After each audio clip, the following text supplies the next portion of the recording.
Hello, everybody. It's June 20. Nope, fuck. It's July. It's July now. I've been working every day, and I'm gonna be working on July 4th, July 3rd. So on, so on. I've been working a week straight. Notice I've been coughing more. I've been feeling sick, but I don't think that's the COVID. It could just be the air. Anyway, I have an article today. It's called "When Essential Workers Earn Less Than the Jobless, We Put the Country on Our Back." This is by Alina Selyuk. I don't know how to pronounce that. Anyway, so I haven't read this article yet, but they're starting to make another wave of essential employees and essential employees and hazard pay articles. So I'll be going over a few today, and we'll see what they talk about. So let me begin. And I'll basically be giving my review, what I think, and my feedback. So yeah, let's begin. A strange thing happened this spring. As a coworker began to get sick, essential worker Yadel, I cannot pronounce that. Lavinia. I'll just say Lavinia. My essential worker Lavinia took an unpaid leave of absence. When she got her unemployment benefits, she realized something unheard of. She was making more money not working. Right. A lot of people on unemployment have realized that. Actually, expert economists, and there were articles made prior to the unemployment benefits before it got initiated that people would be going through this, and that there'd be people making more than ever. I've actually had a conversation with my group of friends, and I would say, like, out of 15 of us, 4 of us are essential employees still working. 11 of them are collecting unemployment, and they feel bad. They joke around, like, they say stuff like, "Oh, we feel bad for you, but we don't feel that bad." Or they say something like, "We deserve, I know you guys deserve hazard pay." And I'll ask them, "Do you think everybody feels that way, that we deserve hazard pay?" And they're like, "Yeah, we do." And I said, "Will you advocate for us?" And I was like, "Nah, we don't wanna. It's too much work." So again, if they can figure that out, I can figure it out, and you can figure it out. Everyone's figured it out. That just kind of opens your eyes, says Lavinia, who's now back at her New York. I'm sorry, it's been a long day. Who's now back at her New York call center job for essential services. When the government shut down the U.S. economy in a bid to tame the spread of the coronavirus, Congress scrambled to help tens of millions of people who lost their jobs. The government rushed one-time relief checks to families that qualified and tacked an extra $600 onto weekly unemployment benefits, which are usually less than the regular pay and vary by states. But so far, lawmakers have not passed any measure to increase pay for workers who were asked to keep going to work during a highly contagious health crisis.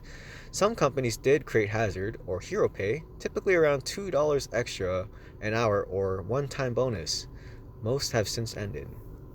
Right, like a lot of, like, Kroger's, Amazon, Walmart. I don't even think Walmart had it, but CVS, I think they had hazard pay, $2 additional dollars, and these companies are probably making more money than ever, right? And a lot of these companies, smaller companies and businesses that applied for the PPP loan, you'd have to wonder, like, what are they doing for all extra money?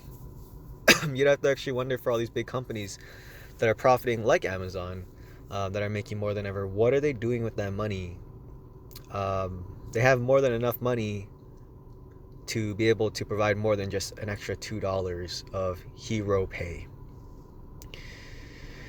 But yeah, they're right. This is a global health crisis. I mean, my coworker recently just got the COVID, and now he's not at work. He's collecting unemployment, and odds are they're going to keep extending the unemployment, right?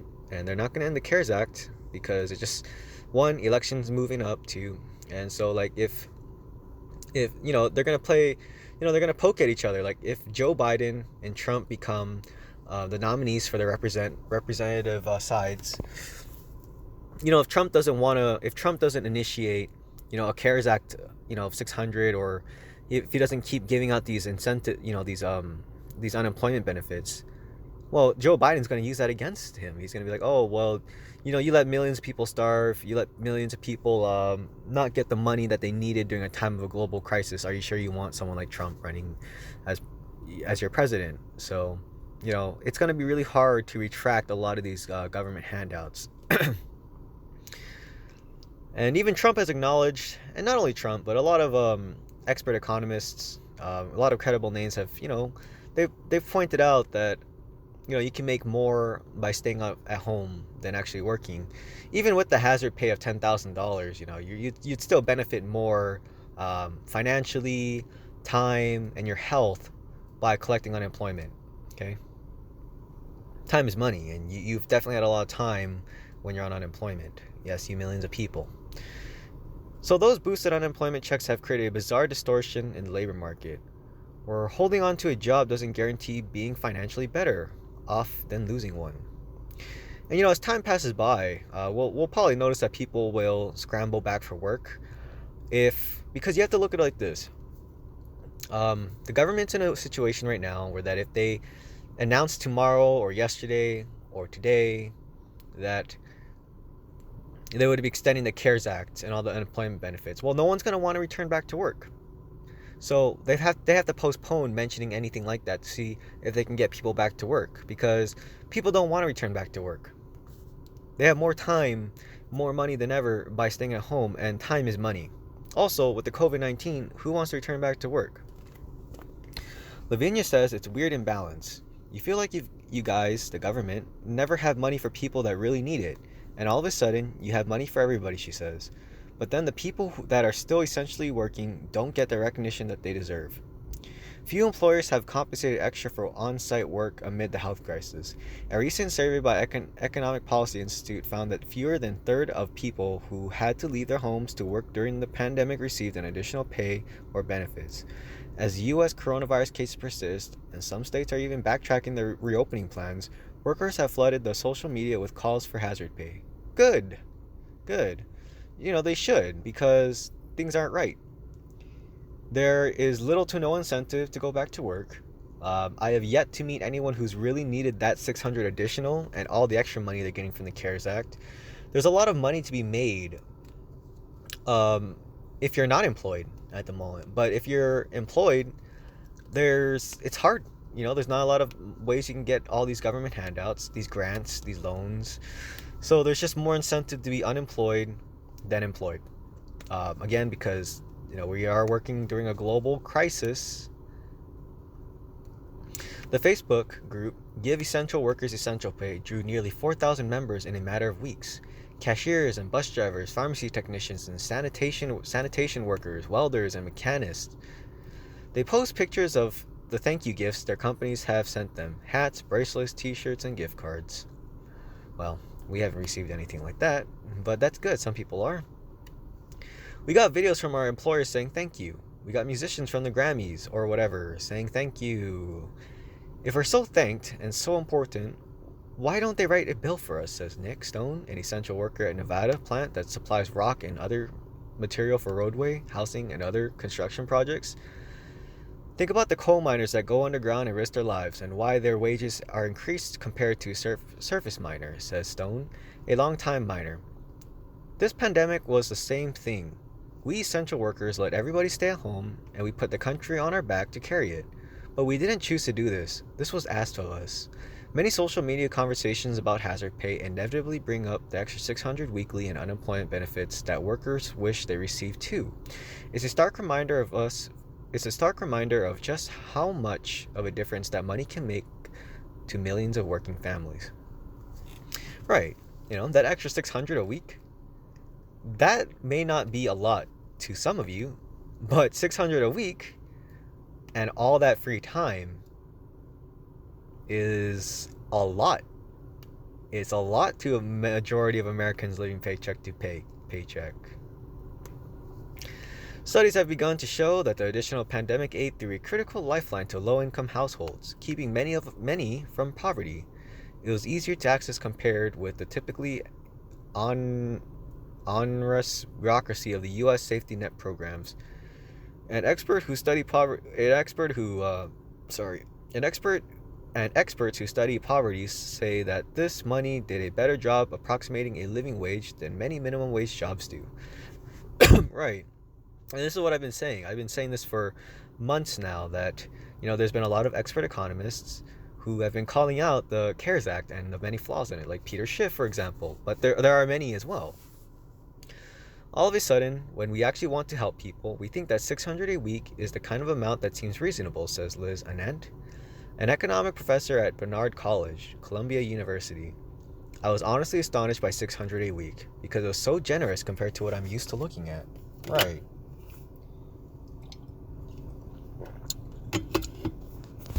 But the short-lived pandemic boost ends at the end of July. Anand's research also suggests that roughly half of those who've lost work are still waiting for unemployment checks. Many have no savings to fall back on. Essential workers understand that the situation is messy. I'm not angry at anyone receiving the unemployment. I can't be angry because you have to still feed your family, Sandra Ellington, a custodial worker at Cleveland Hopkins International Airport in Ohio. I'm not mad either. I'm not, because I understand. I understand that people do need the money. I also understand that, while there are many who don't need it, there are actually the few exceptions that truly do need it, and it's those people that I really am concerned about. Now, have I met those in particular? No, I haven't, but I believe that they're out there. Maybe for one out of 30, 20 people that I know, I actually know one person who follows the rules of quarantine and actually needed that additional 600. But for the rest of them, they've been living beyond their means. They never really need that much money, and they're making more money than ever, and they're wasting their time, or they're using it well. So yeah, there are people who actually do need it, and oftentimes we don't see those because they're not the ones partying at the beach like I see every day. Ellington knows the importance of her work, and she says she has found a way to commute to work and keep the airport clean as safely as possible. But her life has changed. She's couponing more because groceries have gotten more expensive, and it has been months since she has hugged her mom, who's 70 and used to come over for a cup of coffee on the porch a few times a week, but had to stop. Ellington has seen her from the car while dropping off supplies. They say "I love you" to each other from a distance. So actually, I can relate to this. My father is overweight. Like crazily overweight. Smokes heavily, in his 60s. Just getting off meth. He needs my help. He needs my support. He needs my time. He needs me to help him in a time of need. But I can't. I provide food. I provide things for him because he's unemployed and he's not getting unemployment. But, I can't interact with him as much as I would like to because of the situation. I work. So I don't want to get him sick with the COVID, because if he gets it, odds are I don't know if he's going to be okay. And my coworker just got COVID recently. And also my mother is on, antidepressants. I would say she's anorexic, and her partner is an old elderly gentleman in his 70s, and I can't go around her because I might expose them to the COVID-19. So, it's been pretty difficult, and I can really empathize with Ellington, and I feel bad. And she talks here about the cost of groceries going up. Have they gone up in prices? I've said for months now that as more quantitative easing goes around, I've been buying more gold and silver because the purchasing power of the dollar is going down every time we print more money.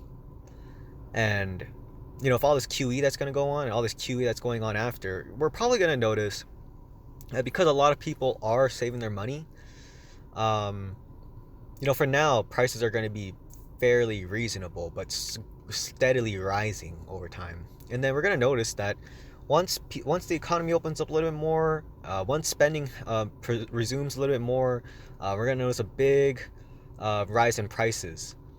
And that sucks because people who are essential employees generally make less than those who are on unemployment. So they're the ones who are going to suffer. Also, people who are essential employees are going out They're expending more energy and resources because you have to buy things like lunch, food, gas, utilities. While when you're at home, you tend to spend less.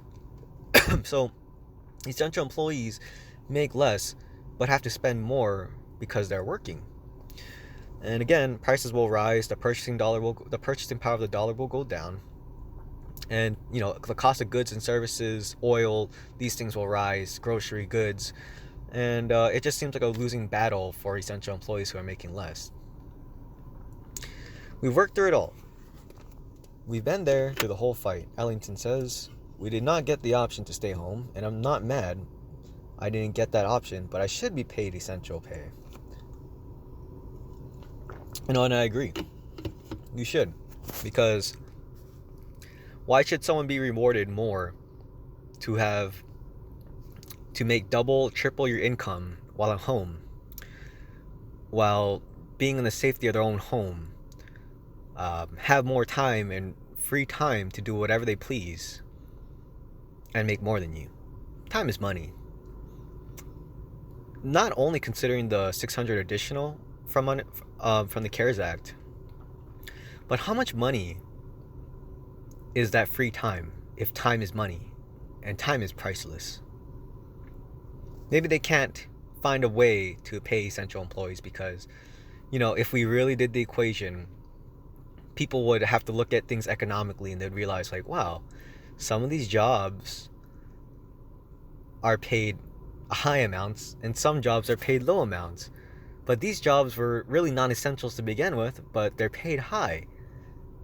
But now as society has shifted in a way that essential employees have gone up in value, well, maybe we'd have to rethink the payment structure of how we allocate money. It's a big question though. I guess the best way to look at it is like, yes, if we have 5 engineers and 100 factory workers manufacturing parts for the 5 engineers, if the 5 engineers make $200,000 each and each factory worker makes, $35,000 a year, just because one job is deemed more prestigious than others, does that mean that the pay gap should be significantly different? Because when you're a doctor or a nurse, isn't the person, like, if there's a manager or owner of a store, should they be paid significantly more than the workers if all legs are essential to make a centipede or a millipede move? These are things we'd have to ask ourselves when deciding how essential something is. But anyway, I don't want to go too much into that.